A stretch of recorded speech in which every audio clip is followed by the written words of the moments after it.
Hey guys, YouTube চেনেললৈ মই কাবেৰী সকলোকে স্বাগতম জনাইছোঁ। কাবেৰী ভ্লগৰ অন্য এটি ভিডিঅ'লৈ আকৌ ভিডিঅ'টো চাই আপোনালোকে ভাল পাব। তেতিয়া বলক ভিডিঅ'টো আৰম্ভ কৰোঁ। আজিৰ ভিডিঅ'টো হ'ব গোলাপ ফুল কিদৰে কাটিঙৰ সহায়ত লগাব পাৰি। তেতিয়াহ'লে বলক ভিডিঅ'টো আৰম্ভ কৰোঁ। মই এনেকুৱা এতিয়া ৰিফাইনৰ বটল এটা লৈ থৈছোঁ আৰু এনেকুৱাকৈ কাটি ল'ম। এয়া মই ৰিফাইনৰ বটলটো ধুনীয়াকৈ কাটি ল'লোঁ আৰু আপোনালোকৰ ঘৰত যি মানে পাত্ৰ আছে সেইটো পাত্ৰতে লগাব পাৰিব। মই জাষ্ট ৰিফাইনৰ বটলটো থকাৰ কাৰণে মই ৰিফাইনৰ বটলটো লৈছোঁ।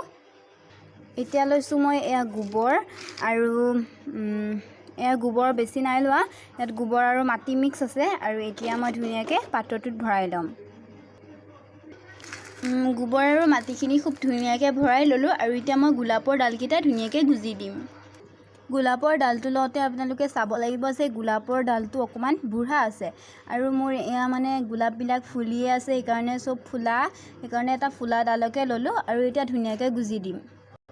গোলাপৰ ডালটো গুজিলোঁ আৰু এতিয়া মই ইয়াত পানী দিব লাগিব আৰু এইটো যেতিয়া মোৰ জীয়াই যাব আৰু তেতিয়াই মই এইটো আগফালে লৈ যাম। ইয়াত মই জাষ্ট কুবলীয়া পাতটো ওলাবলৈ কাৰণেহে মই দিছোঁ আৰু ইয়াতে মই এতিয়া পানী দিম। মই ইয়াত পানী দিলোঁ আৰু এয়া গোবৰ আৰু মাটি দিয়া আছে, যিহেতুকে পানীখিনি পূৰা ধুনীয়াকৈ তললৈ গুচি গৈছে। আৰু আপোনালোকে যদি মোৰ ভিডিঅ'টি চাই ভাল পালে তেতিয়াহ'লে please like, comment, share, subscribe কৰি দিব।